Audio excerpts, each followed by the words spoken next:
Don't talk to my mother like that. Edward Whitmore blinked. I didn't do anything to your mother, he said after a moment, irritation creeping into his voice. Look at her. His gaze shifted past Annie and settled again on Monica Brooks. Frankly, he added, with cool disdain, she looks absolutely shabby. Edward Whitmore seemed not to notice. He examined Monica. His eyes traveled slowly over her stall, the faded green awning above it, and finally her clothes. Her boots were worn and dusted with Georgia dirt. Her jeans were faded at the knees.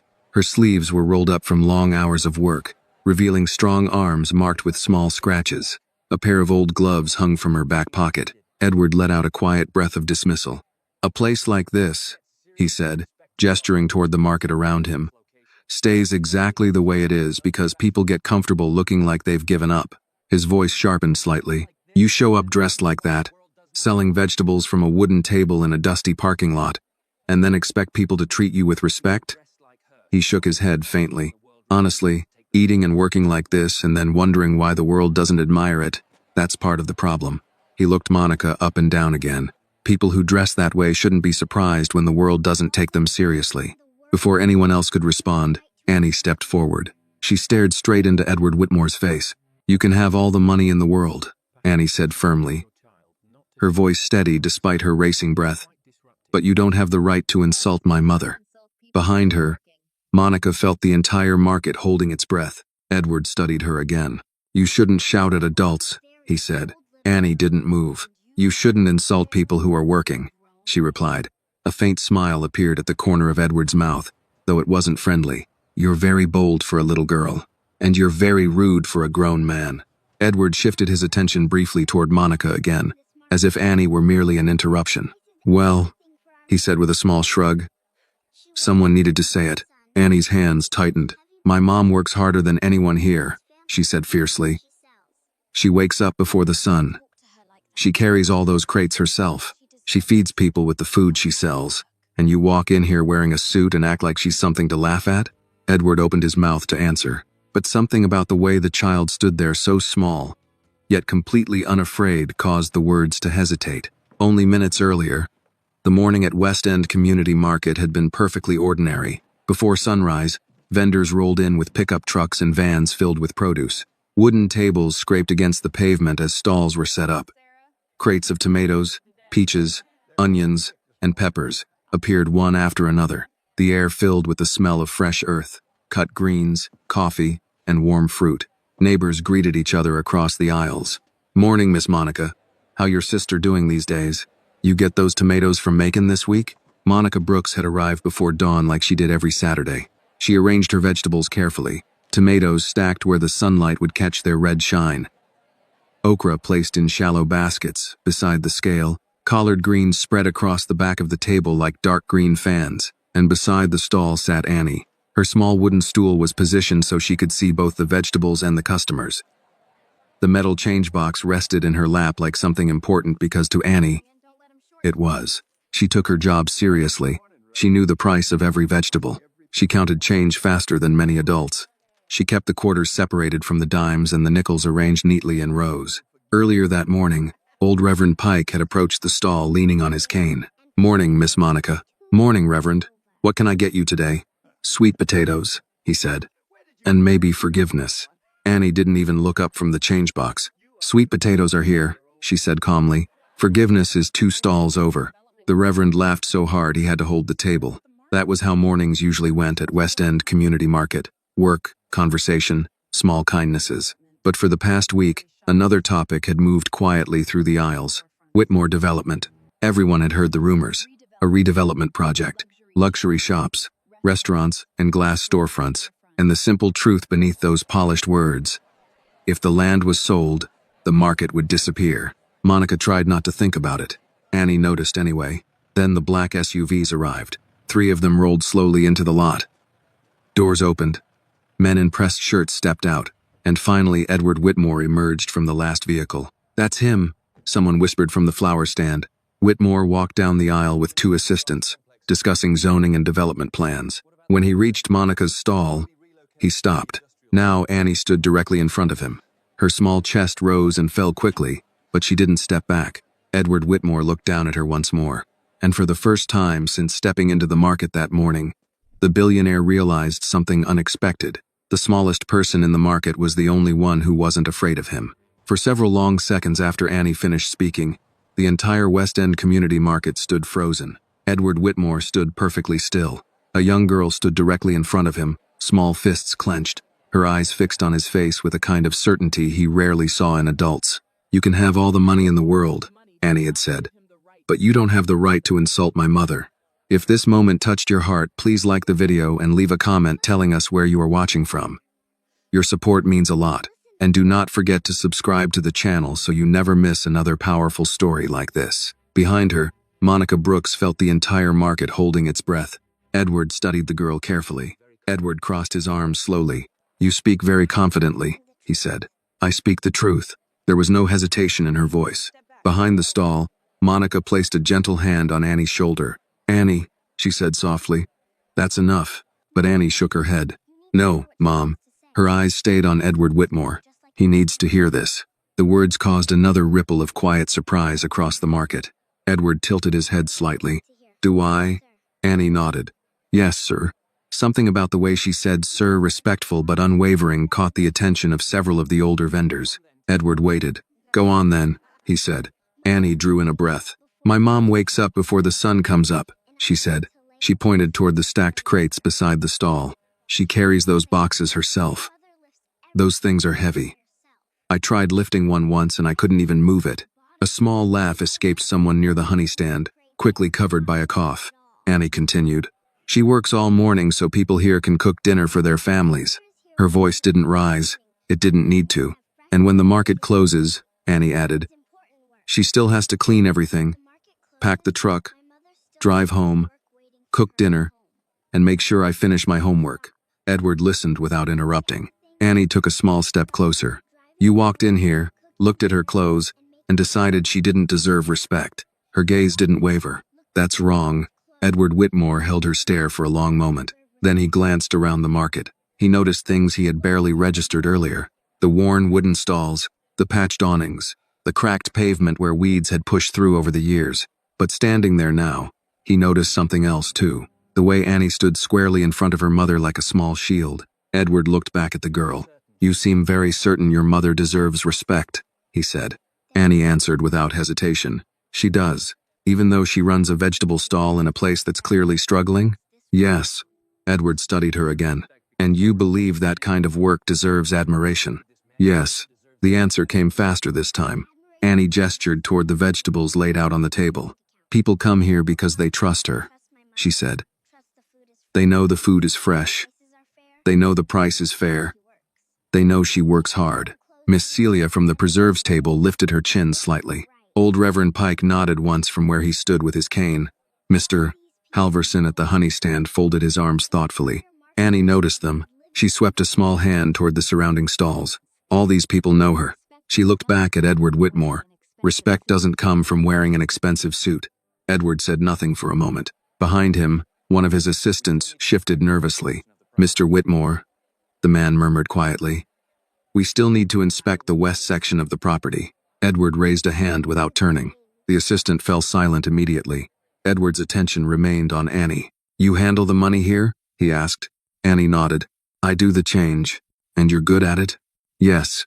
Edward looked down briefly at the coins scattered across the ground. Annie followed his gaze, then crouched and began picking them up one by one. Her movements were calm and deliberate, as though nothing unusual had just happened. She dropped the last quarter into the metal box and snapped the lid shut. The small click echoed louder than expected. Edward watched her for a moment longer. Then he turned his head slightly and looked at Monica. Their eyes met for the first time since Annie had stepped forward. Monica's expression was steady. Edward nodded once, almost imperceptibly. Then he turned away. "Let's continue," he said to his team. The group began walking down the market aisle again, clipboards and polished shoes moving through the dusty pavement. Gradually, the noise of the market returned. Miss Celia leaned toward Monica from the next stall. "That girl of yours," she whispered. Monica exhaled slowly. "Yes," she said quietly. Annie climbed back onto her stool and set the change box carefully in her lap. For a moment she stared toward the far end of the market where Edward Whitmore had disappeared between the stalls. "Mom," she said. "Yes, baby?" Annie tilted her head slightly. Do you think he understood? Monica followed her daughter's gaze. The billionaire and his team were already halfway across the lot, discussing something over a clipboard. I don't know, Monica said honestly. Annie tapped the lid of the change box thoughtfully. Well, she said, I hope he did. Because something in Annie Brooks told her that the conversation between their family and Edward Whitmore was not finished yet. That evening, Edward Whitmore stood at the windows of his office and looked down at Atlanta without really seeing it. From the 42nd floor, the city always looked clean, controlled. The roads glowed with orderly streams of light. Glass towers reflected the last gold of the evening sun. Even the older neighborhoods, from this height, looked flattened into neat patches of shadow and geometry. Distance had a way of making everything appear manageable. Edward had built a life on that illusion.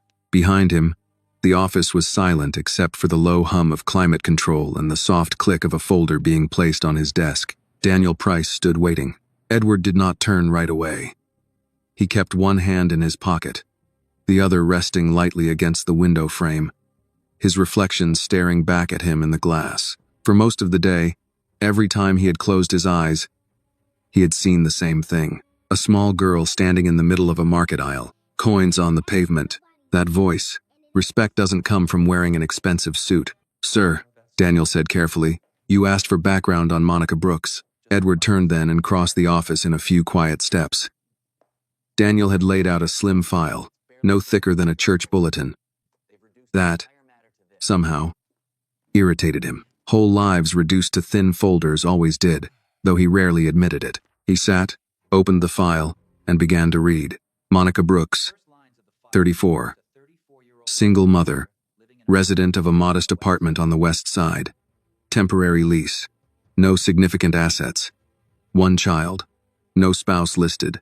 No criminal record. No lawsuits. No family wealth. Vendor at West End Community Market for 5 years. Known by other vendors as reliable. Pays late once in a while, but always pays.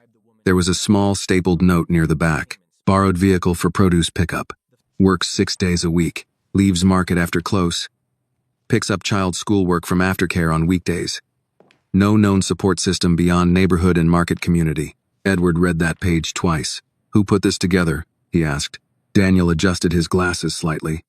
Our standard research team. Edward's eyes stayed on the file. Standard. Yes, sir. Standard. Meaning efficient, cold, stripped of anything not immediately useful to business. Enough information to evaluate risk. Not enough to recognize humanity unless someone insisted on looking for it. He set the file down. And the market? He asked. Daniel opened another folder. This one was thicker.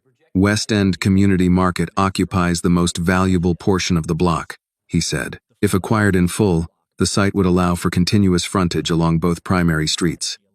Retail projections remain extremely strong. Edward nodded once. But Daniel did not miss the fact that his gaze had already drifted back to the first file.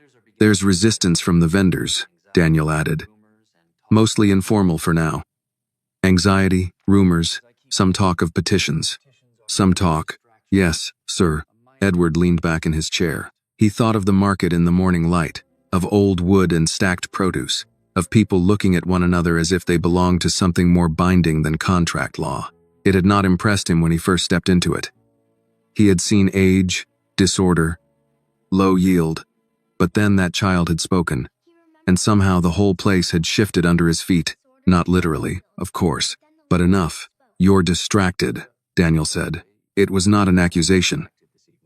Daniel had worked for him long enough to know when blunt honesty would be tolerated, and when it would not.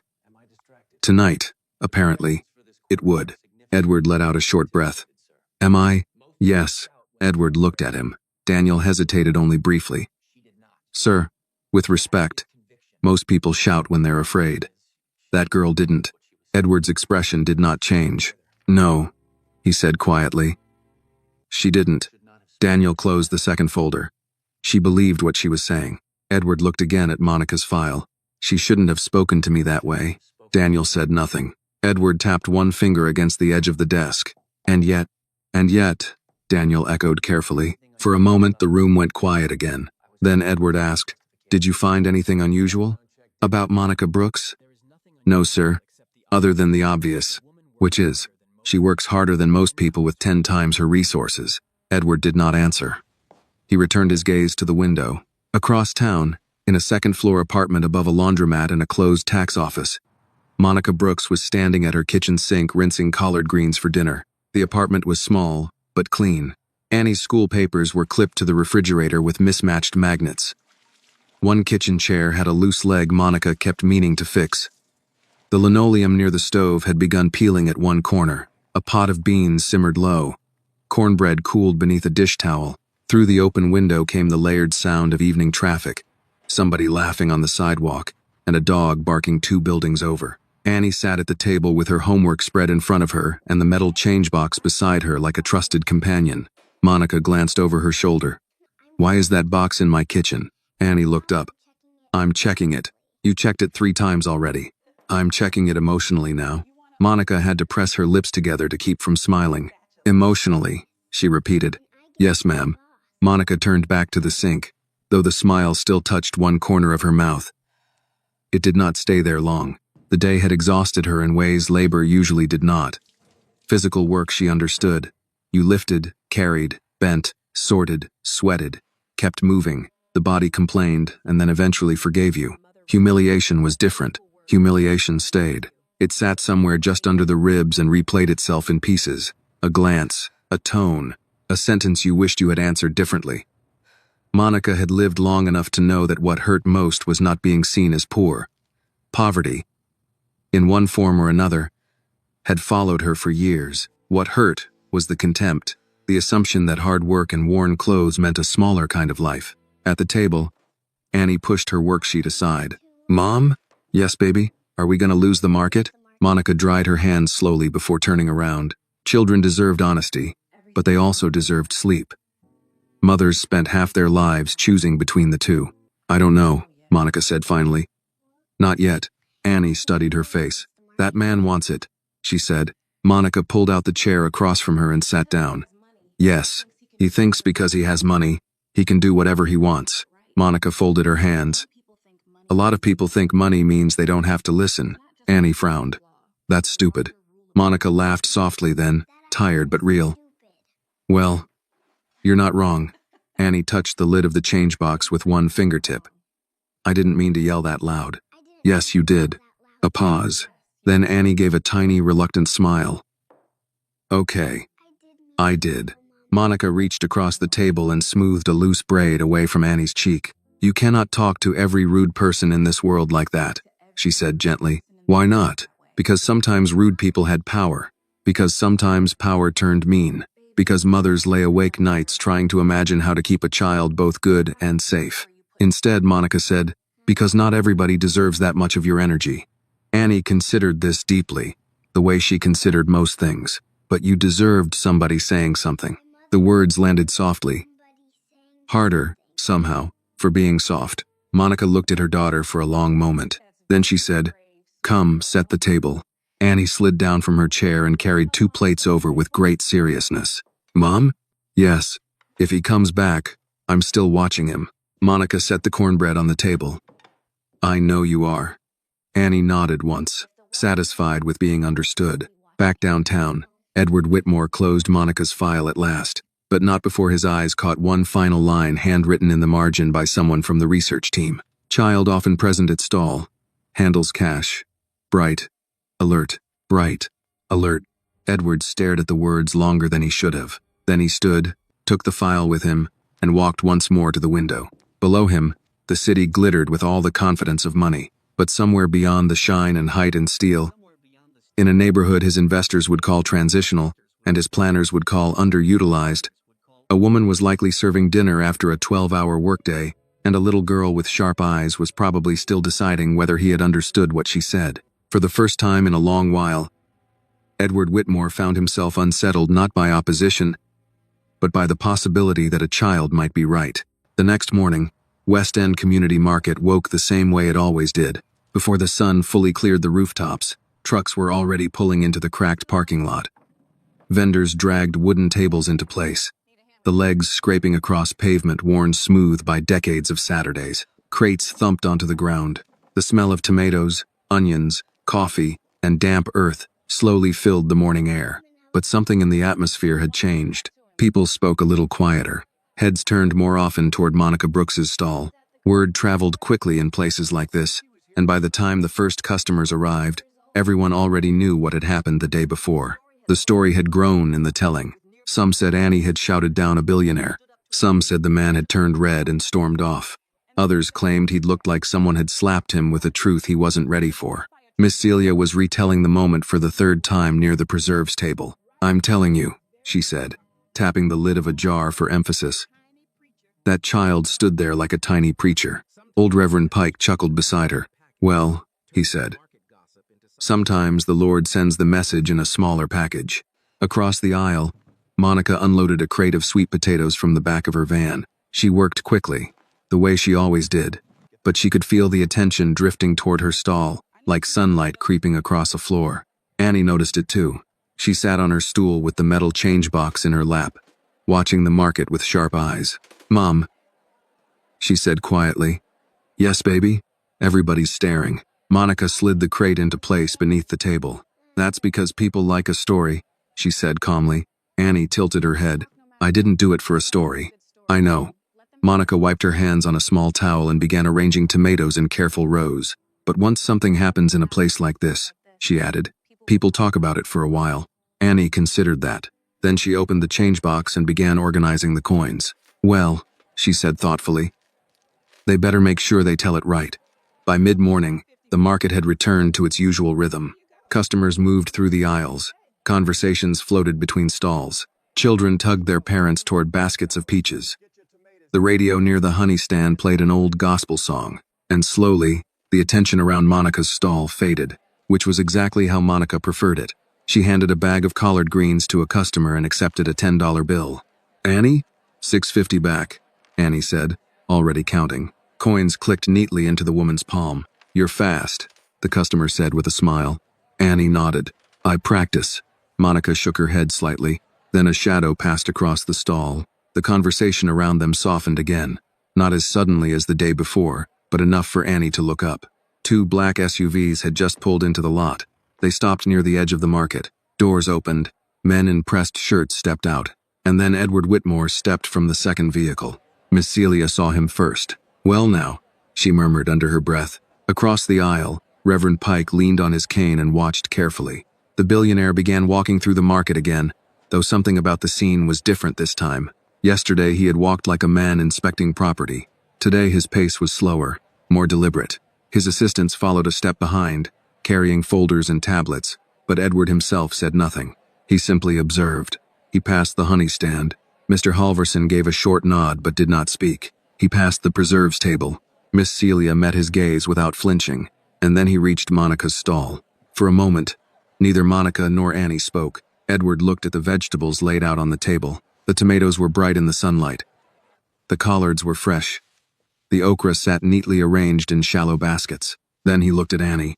She was already watching him. The change box rested in her lap again. Her small hands folded calmly over the lid. "Well," Annie said. The word hung in the air. Edward raised one eyebrow. "Well," she repeated. "Did you think about it?" A faint ripple of amusement moved through a few nearby vendors. Edward glanced briefly at Monica. She remained still behind the table, her expression neutral but attentive. Then he looked back at Annie. "Yes," he said, "I did." Annie studied his face carefully, as if she were measuring the truth of the answer. "And?" she asked. Edward placed his hands in his coat pockets. "You made a strong argument yesterday." "That's not what I asked." A quiet laugh escaped Reverend Pike somewhere behind the crowd. Edward's mouth twitched slightly. "You asked if I thought about it," he said. "I did." Annie leaned back on her stool. "That's only step one," she said. Edward blinked. "Step one?" "Yes." She held up one finger, thinking. Then she raised a second. "Step two is fixing it." A couple of vendors exchanged glances. Edward looked at the girl with something approaching curiosity. "And what exactly do you think needs fixing?" Annie pointed toward the vegetables. "You judged my mom without knowing anything about her." She pointed toward the surrounding stalls. "You judged this whole market without knowing the people here." Her voice remained calm. "That's bad math." Edward tilted his head slightly. "Bad math?" "Yes." Annie tapped the change box. "When I count money, I have to see every coin before I decide the total." Edward watched her for a moment. And you believe I didn't see everything? You didn't even look. The words were spoken simply, without accusation. That somehow made them land harder. Edward glanced around the market again. The vendors weren't pretending not to watch anymore. They were watching openly now, waiting. For a long moment, Edward Whitmore said nothing. Then he reached toward the stall and picked up one of the tomatoes. He turned it slowly in his hand, examining it. Perfect color. Firm. Fresh. How much? He asked. Annie answered immediately. $2. Edward pulled a bill from his wallet and placed it on the table. Annie opened the change box. No change needed, he said. Annie closed the box again. Okay. Edward looked at the tomato one last time. Then he said quietly, almost to himself, maybe I didn't look closely enough yesterday. Annie nodded once. That's what I said. Edward set the tomato back on the table, but he didn't leave. Instead, he remained standing there, as if the conversation wasn't finished yet, and Annie had the distinct feeling that it wasn't. Edward Whitmore did not leave.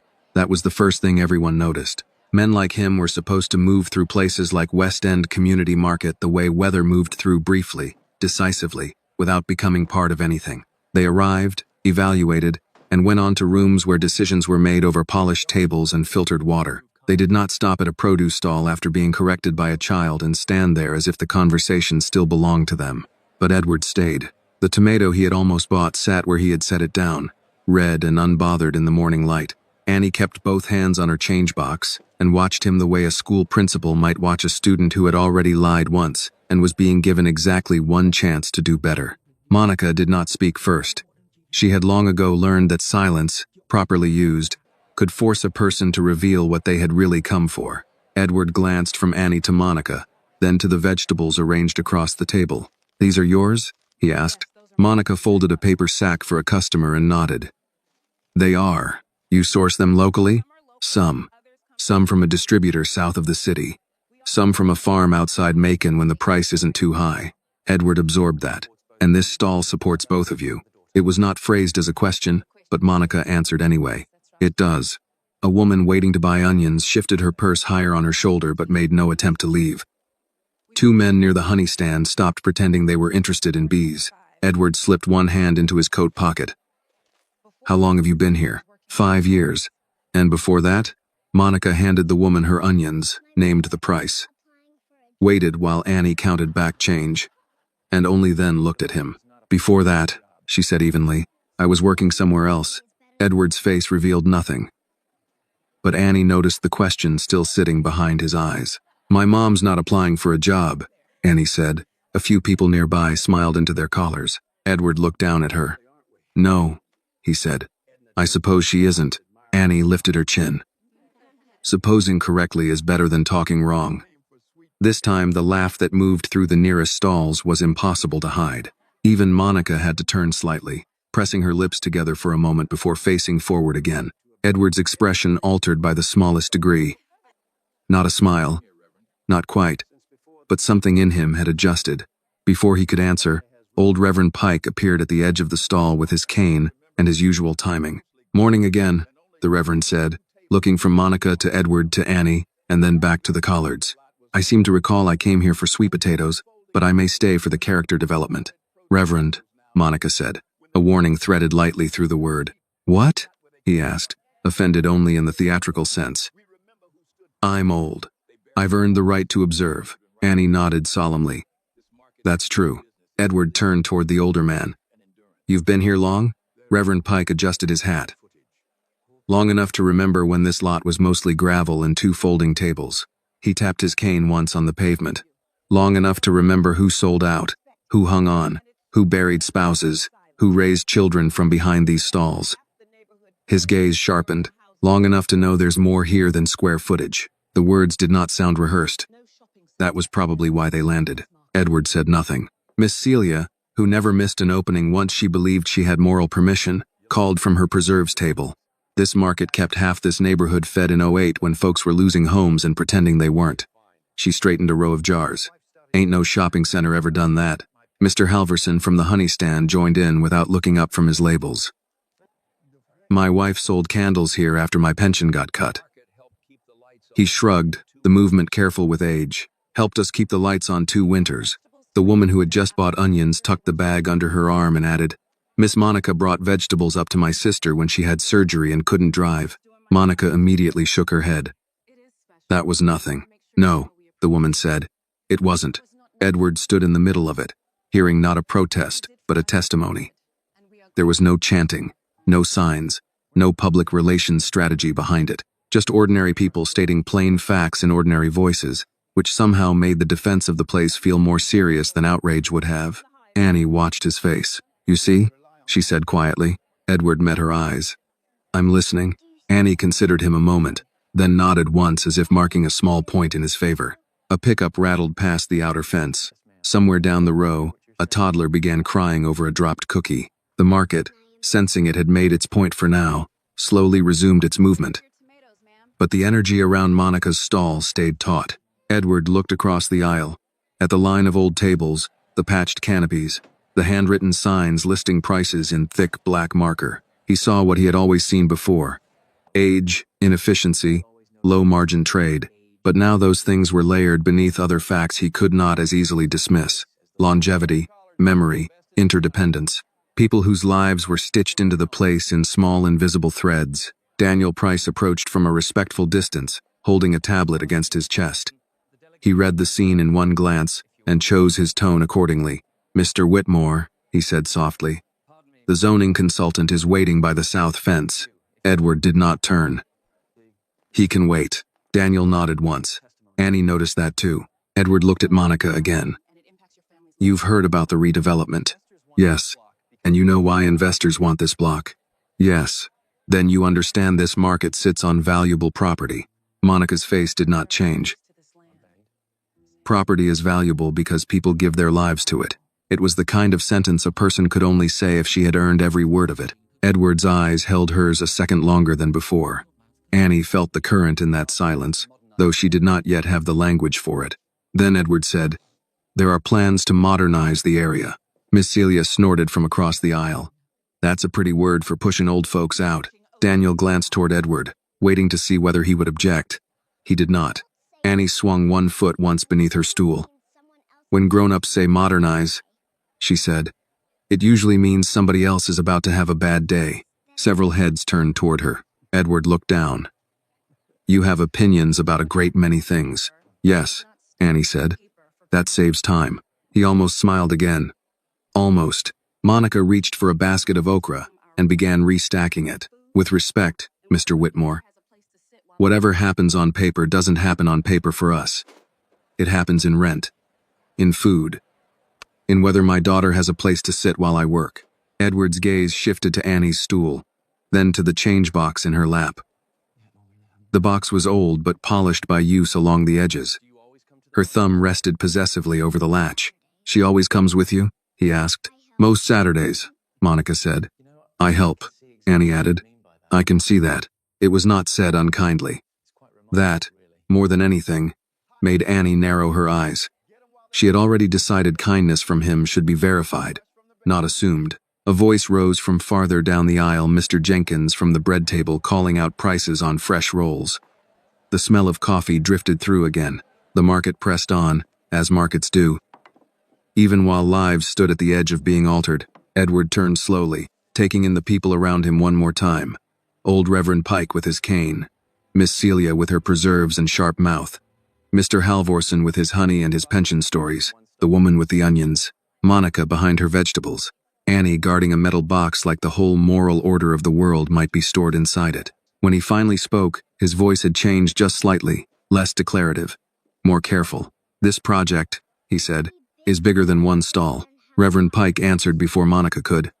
Every injustice says that. Daniel looked down at his tablet. The sentence settled over the space between them. Annie leaned forward. Then maybe, she said, big things should learn how not to crush small ones. No one laughed that time. Edward held her gaze, and something in his face became unreadable even to himself. Then he gave one short nod. Not agreement, not yet, but acknowledgement, and stepped back from the stall. I'll be in touch, he said. With who? Annie asked immediately. Edward looked at Monica. Your mother. Annie considered that, then said, You should also talk to people who don't have office chairs. Daniel looked down very quickly, as if hiding a reaction. Edward did not answer. He turned and walked away down the aisle, Daniel falling in beside him, the other men hurrying to catch up. This time, as he passed the neighboring stalls, people did not look away. And this time, he noticed.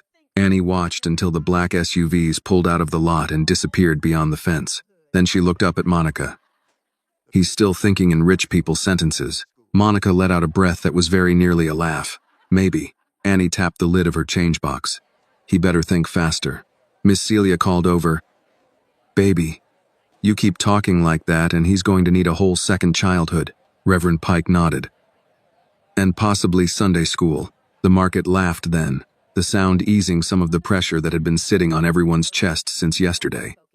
Monica shook her head, but this time she let herself smile. Still, as she turned back to her vegetables, her eyes drifted toward the lot where Edward's vehicles had been. The smile faded, because now the danger felt clearer, not smaller. The market had spoken. Annie had spoken. And men with power did not always like being told the truth in public. At the far end of the city, in the back seat of a black SUV, Edward Whitmore sat in silence. While Daniel reviewed figures he was not hearing, he could still see the stall, still hear the old man saying there was more there than square footage, still hear the child saying big things should learn how not to crush small ones. For the first time in years, a piece of land no longer looked simple to him. By Monday morning, the story had spread far beyond West End Community Market.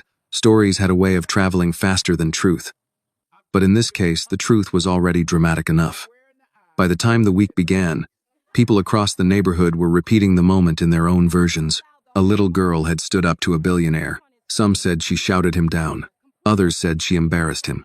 A few said she had reminded him how to behave like a human being.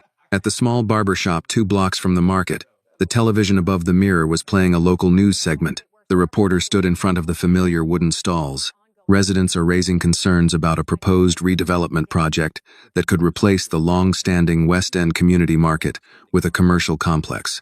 Behind the reporter, the camera caught glimpses of vendors setting up tables, customers browsing produce, and the old green awning over Monica Brooks's stall. In a nearby diner, 2 construction workers watched the segment while eating eggs. That the place? One asked. Yeah. The other said, my aunt buys vegetables there every week. And that kid really yelled at the rich guy? Apparently. The man shook his head slowly. Good for her. Across town, inside the glass tower of Whitmore Development, Edward Whitmore watched the same segment in silence. The television hung on the wall of the executive conference room. Around the long table sat 6 investors. Their suits were immaculate. Their expressions were not. A woman with silver hair and sharp eyes leaned forward slightly. This is becoming a problem, she said. Edward remained seated at the head of the table, hands folded calmly. It's a local story, he replied. For now, another investor said. He tapped a tablet screen. The clip already has 200,000 views online. Edward's assistant Daniel stood quietly near the wall, observing the room. The silver-haired woman spoke again. Our timeline for the redevelopment cannot afford public resistance. Edward said nothing. Another investor sighed.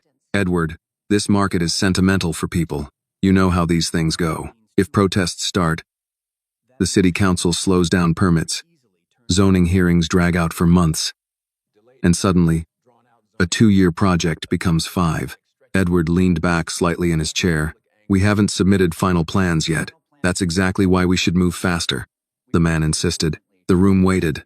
Edward's gaze drifted briefly toward the television again. On the screen, the camera showed Monica handing a bag of collard greens to a customer while Annie sat beside the stall counting coins in her metal box. The reporter's voice continued.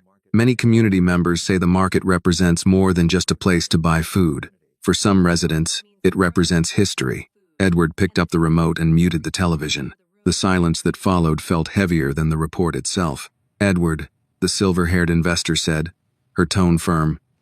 This project is worth $30 million in projected revenue. He nodded once. I'm aware. We didn't buy half the block to preserve a vegetable market. Daniel watched Edward carefully. After several seconds, Edward spoke. Public opinion matters. The room went still. It matters when it threatens profit, the man across the table replied. Edward didn't answer immediately. Instead, he stood and walked toward the window. 40 floors below, Atlanta moved with its usual restless energy. Traffic flowed through intersections. Pedestrians crossed streets with coffee cups in their hands. The city never paused long enough for any single argument to matter very much, except sometimes it did. Behind him, one of the investors spoke again. The girl is becoming part of the story. Edward turned slightly. How so? The investor held up a tablet. Social media. He turned the screen toward the room. A photo filled the display. Annie sitting on her stool beside the vegetable stall, the metal change box in her lap, staring directly at the camera with the same fearless expression she had given Edward 2 days earlier. The caption read, "The bravest voice in Atlanta." Edward studied the image for a moment. Then he looked away. "This is temporary attention," he said. The silver-haired woman folded her arms. "Attention is exactly what we don't need." Edward returned to the table. "We continue as planned," he said. The investors exchanged glances. "Then we move forward with acquisition?" Edward paused. "Only for a second." "Yes." Across town, Monica Brooks was unloading crates from the back of her van again. Monday mornings were quieter than Saturdays. But the small weekday version of the market still opened for regular customers who preferred fresh vegetables over supermarket aisles. Annie sat on her stool with the change box open, carefully stacking coins. A man approached the stall holding his phone. "Miss Monica," he said with a grin. "You seen this?" He turned the screen toward her. The same photo from the news story filled the display. Annie blinked. "That's me." "Yes, it is," the man said. "You're famous now." Annie frowned. "I didn't want to be famous." Monica wiped her hands on her apron and looked closer at the phone. The caption made her stomach tighten. "The bravest voice in Atlanta." Annie leaned forward to study the image. "They took that without asking." "That's what cameras do sometimes," Monica said quietly. Another customer approached. "I saw you on TV this morning," the woman said to Annie. Annie sighed. "I just wanted him to stop being rude." The woman smiled warmly. "Well, sometimes that's exactly what the world needs." Monica finished stacking a basket of tomatoes, but as the morning continued, more people stopped by the stall. Some bought vegetables. Some just wanted to meet the girl from the story. Annie tried to stay focused on counting change, but she noticed something unusual. People were watching, not just out of curiosity, out of hope. Around noon, Reverend Pike arrived with his cane and a knowing look. "Well," he said, glancing around the busier-than-usual stall, "looks like you started something." Annie looked up. "I didn't start anything." The Reverend chuckled. "Child," he said gently, "sometimes truth starts things, whether we mean it to or not." Across the city, Edward Whitmore sat alone in his office once more. Daniel entered quietly with a tablet. "Sir," he said, "you should see this." Edward glanced at the screen. Another article had appeared online. The headline read, "Atlanta market faces demolition, but one young voice is fighting back." Edward leaned back in his chair slowly. For the first time in years, a redevelopment project had become something unpredictable. Not because of lawyers, not because of money, because of a small voice that refused to stay quiet. And Edward Whitmore was beginning to realize something dangerous. The more people listened to that voice, the harder it would become to ignore it. By Tuesday afternoon, West End Community Market felt less like a neighborhood market and more like the center of an argument the whole city had suddenly decided to join. People still came for tomatoes, collards, onions, and sweet potatoes. Older men still leaned on folding chairs and offered opinions nobody had requested. Miss Celia still arranged her preserves with the precision of a museum curator. Reverend Pike still bought one thing and stayed to discuss 5. Life, in its practical details, continued. But under all of it, something had changed. More customers came with phones in their hands. More strangers stopped to look at Annie before they looked at the vegetables. More conversations began with, "Are you the little girl from the news?" Annie had already grown tired of that question. "No," she told one woman dryly, handing back 3 quarters and a dime. "I'm the little girl selling okra." The news part was extra. The woman laughed, bought 2 pounds of tomatoes, and left shaking her head in admiration. Monica kept her face composed through all of it. But the attention sat on her nerves like a weight she could not shift. Public sympathy was a strange kind of comfort. It came with warmth, yes, but also exposure. And exposure was dangerous when powerful people were involved. That afternoon, just after lunch, the market was full enough that the usual sounds had risen again. Vendors calling prices, customers comparing peaches, someone dragging a crate across the concrete, the old radio crackling under a weather report. Monica was weighing bell peppers when a woman in a linen blouse and dark sunglasses stopped at the edge of the stall. She was one of those people who always looked as though they had stepped out of an air-conditioned car and never fully entered the weather. Her handbag was expensive without shouting about it. Her nails were neat. Her perfume arrived half a second before she did. She smiled at Monica in a way that was meant to seem friendly. "Well," she said, glancing over the stall, "I suppose this is charming in its own way." Monica kept bagging the peppers. "What can I get for you?" The woman picked up a tomato, turned it in her fingers, then set it back down as though she had decided not to trust it. "Nothing today," she said. "I was just curious. I saw the story online." Annie, seated on her stool with the change box in her lap, looked up at once. The woman's eyes drifted over Monica's shirt, her worn jeans, the dirt still caught near the seams of her boots. Then she sighed lightly. "It really is a shame," she said. "A pretty face can carry a lot, but not forever. You'd think women would know by now that if they let themselves go, the world notices." The words were delivered softly, almost lazily, as if cruelty spoken in a pleasant tone somehow counted as advice. Monica's hand stopped on the edge of the scale. Around them, the air changed. Annie looked first at the woman, then at her mother. She saw it immediately, the small shift in Monica's eyes, the practiced smile that didn't reach them, the quiet tightening at the corners of her mouth. It was the same look from the day Edward Whitmore had first stopped at the stall. The same hurt, forced inward before anyone else could see it. Annie slid off her stool. She did not shout this time. That was what made the moment sharper. She walked around the side of the table, stopped beside her mother, and looked directly at the woman in the sunglasses. "My mom did not let herself go," Annie said. The woman blinked. "I beg your pardon?" Annie's voice remained calm. "She is working." The woman gave a short, awkward laugh. "Honey, I was only saying—" "No," Annie said. The single word cut through the excuse before it could finish forming. "You were being mean." A few customers nearby went still. The woman glanced around, suddenly less comfortable than she had been 10 seconds earlier. "I wasn't being mean," she said, smiling tighter now. "I was trying to help." Annie's expression did not change. People say that right before they say something ugly. Somewhere behind the stall, Reverend Pike made a sound that might have been a cough and might have been the effort of not laughing out loud. The woman straightened. "Well," she said coolly, "children shouldn't interrupt grown folks." Annie folded her arms. Grown folks shouldn't act ugly in public. There was no laughter now, only silence, because Annie's voice, small as it was, had gone beyond sass or cleverness. There was something painfully clear in it, something old in the way children who watched too closely sometimes sounded old. Monica set down the peppers slowly. "Annie," she said, but Annie kept her eyes on the woman. "You looked at my mom's clothes," she said, "and decided you knew what kind of person she is." The woman opened her mouth. Annie went on. "She gets up before morning. She carries heavy boxes. She comes home tired and still makes dinner. She helps people. She works all day." Annie paused. "That is not letting yourself go. That is taking care of your life."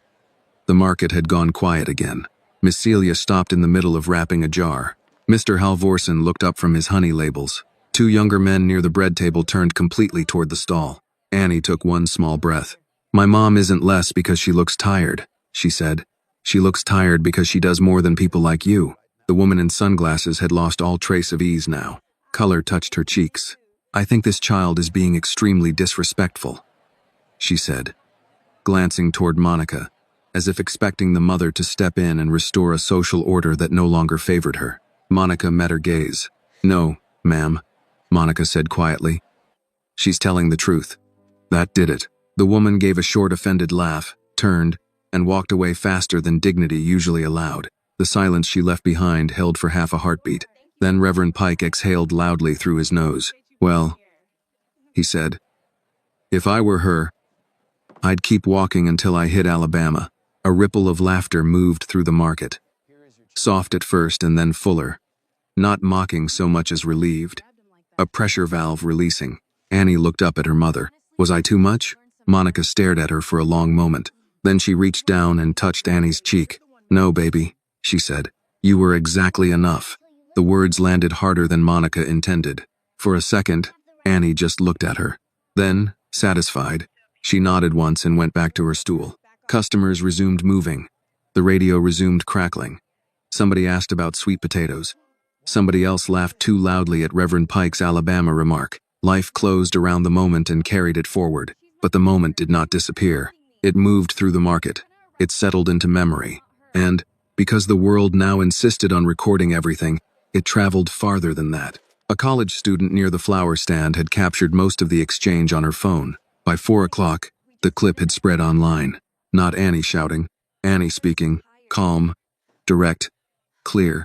My mom isn't less because she looks tired. She looks tired because she does more than people like you. By 5, the video had made its way into inboxes, text threads, social feeds, neighborhood groups, and eventually onto the desk of Daniel Price. Edward Whitmore was in his office when Daniel entered without his usual small talk. You need to see this, Daniel said. Edward looked up from a draft acquisition timeline. Another article? Daniel handed him the tablet. Edward watched in silence. He saw the woman at Monica's stall, saw Monica's face close itself politely around insult, saw Annie step down from her stool, heard the child defend her mother not with noise this time, but with moral precision. He watched the clip once, then again. When it ended, the room stayed very quiet. Daniel did not speak. Edward set the tablet on his desk, but not before the paused image fixed itself in his mind. Annie beside her mother, one small hand on the edge of the stall, looking at the world like she expected it to answer for itself. At last, Edward said, "Who was the woman?" Daniel glanced at the screen. "I can find out." Edward looked toward the window. Below him, the city was beginning to light up for evening. She said Monica had let herself go, he said, more to himself than to Daniel. Daniel waited. Edward's voice, when it came again, was quieter. "No," he said. "That's not what that looks like." It was the first time he had spoken of Monica Brooks without contempt, and Daniel noticed. By Wednesday morning, the story no longer belonged to the market. It belonged to the city. News vans had started appearing 2 blocks away, careful not to crowd the narrow market lot but close enough that cameras could capture the wooden stalls and bright piles of vegetables that had suddenly become the center of Atlanta's newest conversation. People still came to buy food, but now they came with curiosity too. Some wanted to see the place everyone was talking about. Some wanted to meet the girl from the videos. Some simply wanted to show support in the quiet ways people sometimes do. Buying an extra bag of tomatoes, lingering longer than usual, offering small smiles that meant more than words. Monica Brooks had already decided she did not like any of it. Attention did not pay rent. Attention did not stop redevelopment contracts. Attention did not protect people when powerful men decided something valuable stood where they wanted to build. She kept working. That was the only answer she trusted. Annie, meanwhile, had noticed something else entirely. People were listening. That part interested her. She sat on her stool with the metal change box open across her knees, counting quarters while a young reporter spoke to Miss Celia near the preserve stand. "So you've known Monica for years?" the reporter asked. Miss Celia folded her arms, long enough to know that girl earned every ounce of respect that child was talking about. The reporter scribbled something quickly in a notebook. Across the aisle, Annie leaned toward her mother. "Mom." "Yes, baby?" "Why do grown-ups act surprised when someone tells the truth?" Monica paused while weighing a bundle of collard greens. "Because truth is easier to ignore when nobody says it out loud." Annie nodded slowly, filing the answer away. At the edge of the lot, a black sedan pulled quietly to a stop. It was not one of the SUVs from before, and there were no assistants stepping out with folders. Only Edward Whitmore. He stepped from the car alone. For a moment he stood beside the vehicle watching the market. No one had noticed him yet. From a distance, the scene looked ordinary again. Vendors arranging produce, customers chatting, a radio playing something soft and familiar. It was almost easy to forget that the place had become a public argument over land, power, and respect. Almost. Edward walked into the market without announcing himself. The first person to see him was Reverend Pike. The old man tilted his head slightly. "Well," he murmured. "Look who decided to come back without a parade." Edward nodded politely as he passed. "Good morning." The Reverend tapped his cane once against the pavement. "Morning," Miss Celia noticed next. She said nothing, but her eyes followed him carefully. Words spread quickly along the stalls, not through whispers this time, but through the simple shift in attention that moved like wind through tall grass. And then Annie saw him. She stopped counting coins. "Oh," she said. Monica looked up. Edward Whitmore had reached the stall again. But this time there was something different about him. He wasn't carrying the air of inspection. He wasn't scanning the property like a blueprint. He looked thoughtful, which, to Annie, was suspicious. "You came back," she said. Edward glanced at the change box. You're still working? Yes. Annie closed the lid with a quiet click. So, she said. Which step are you on now? Edward raised an eyebrow. Step? Thinking was step 1. Annie reminded him. Fixing it was step 2. A small smile flickered at the corner of Reverend Pike's mouth nearby. Edward looked at Monica. May I speak with you? Monica straightened slowly. You are speaking with me. Edward nodded. Yes, but I meant privately. Annie leaned forward immediately. Why? Edward looked down at her. Because some conversations require fewer witnesses. Annie shook her head. Important conversations should have more witnesses. Several vendors nearby nodded quietly. Edward seemed to consider this. Then he looked back at Monica. You run this stall 6 days a week? Yes. And the market is essential to your income? Yes. Edward drew a slow breath. My company plans to submit a formal acquisition request for this block next month. The words landed like a stone dropped into still water. Conversation stopped. Even the reporter near Miss Celia lowered her notebook. Annie's hands tightened on the change box. So you're still planning to tear it down, she said. Edward did not answer immediately. That depends on several factors. Like money, Annie said. Money is one factor. And the people here? Edward looked around the market again. The stalls, the vendors, the customers who had paused to listen. They are another factor. Annie studied his face carefully. You're still thinking in rich people sentences, she said. A few quiet laughs escaped nearby. Edward did not appear offended. Instead, he surprised everyone by pulling a folded sheet of paper from his coat pocket. He placed it gently on the edge of the vegetable table. Monica frowned slightly. What is that? A proposal. For what? Edward met her eyes. For keeping the market. The silence that followed felt almost unreal. Miss Celia leaned forward so far she nearly knocked over a jar. Reverend Pike blinked slowly. Annie looked from the paper to Edward and back again. You're serious? Edward nodded. There may be a way to develop the surrounding properties while preserving this market. Monica stared at him. Why? Edward did not answer right away. Instead, he glanced briefly toward Annie, then back at Monica. Because sometimes, he said quietly, the numbers on paper are missing part of the equation. Annie leaned closer to the paper but didn't touch it. She looked up at him again. So, you're trying step 2? Edward allowed the faintest hint of a smile. I'm trying to. Annie considered this for several seconds. Then she nodded once. Good. She tapped the change box. Because step 3 is proving you meant it. Edward looked down at her. And how would you suggest I do that? Annie shrugged. Start by not destroying things people love.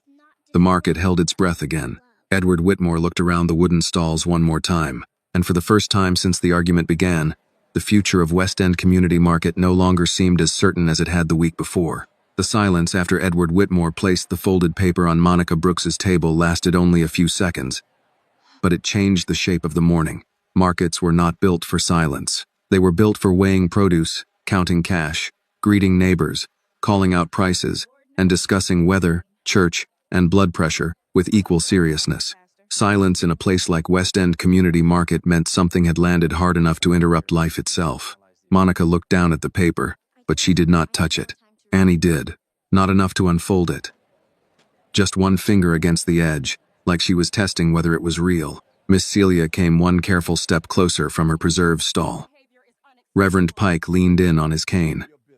Two customers who had no reason to stay suddenly developed a deep interest in bell peppers. The young reporter across the aisle looked as though Christmas had arrived early and carrying legal documents. Monica kept her eyes on Edward. What kind of proposal? She asked. Edward glanced once around the stall, aware now of every ear within 20 feet. The kind that requires a proper conversation, he said. Annie frowned. That sounds like another rich people sentence. A small laugh escaped Reverend Pike before he could stop it. Edward's expression shifted only slightly. It means I'd rather explain it carefully than badly. Annie considered that. That is better. Monica still had not touched the paper. Why now? She asked. The question was quiet. That made it sharper. Edward held her gaze. Because I've had time to review the site more completely. Miss Celia folded her arms. And because a child embarrassed you on camera. Daniel Price, who had just appeared at the edge of the aisle with his tablet in hand, had the sense to remain silent. Edward did not turn toward Miss Celia. Public attention is part of the situation, he said. Not all of it. Monica's face gave away nothing, but Annie knew that look. It was the look her mother wore when she was listening very hard and trusting very little. Read it, Mom, Annie said softly. Monica glanced at her daughter, then at the paper again. Finally, she picked it up and unfolded it. It was only a single page. No glossy rendering, no architectural fantasy full of smiling strangers and impossible sunlight. Just a typed outline, clean and spare. A revised development concept, preservation of the central vendor corridor, infrastructure upgrades funded through adjacent commercial build-out, priority lease protections for existing vendors in good standing, a community board with vendor representation. Monica read it once through. Then again, slower. The market had gone quiet all over again. It's not a contract, Edward said. It's an alternative framework. Monica looked up, meaning it can still disappear. It means there is now another option. Annie watched her mother's eyes move over the page. She could tell Monica wanted to believe nothing about this man. It would be safer that way, cleaner, but she could also see something more dangerous creeping in. Hope. Hope was dangerous when you were poor. It made promises feel heavier when they broke. What's the catch? Miss Celia asked. Edward answered without irritation. There isn't one. There's always one, Reverend Pike said mildly. Daniel stepped forward at last. The complication, he said in the tone of a man trying to prevent a room from becoming a battlefield, is that this would require internal approval, revised planning, and cooperation from parties who currently prefer the original model. That's a very tidy way of saying powerful people want the old plan, Miss Celia said. Daniel nodded once. Yes, ma'am. Monica folded the paper carefully and placed it on the table beside the tomatoes. You're asking us to trust a possibility. Edward looked at the document, then at her.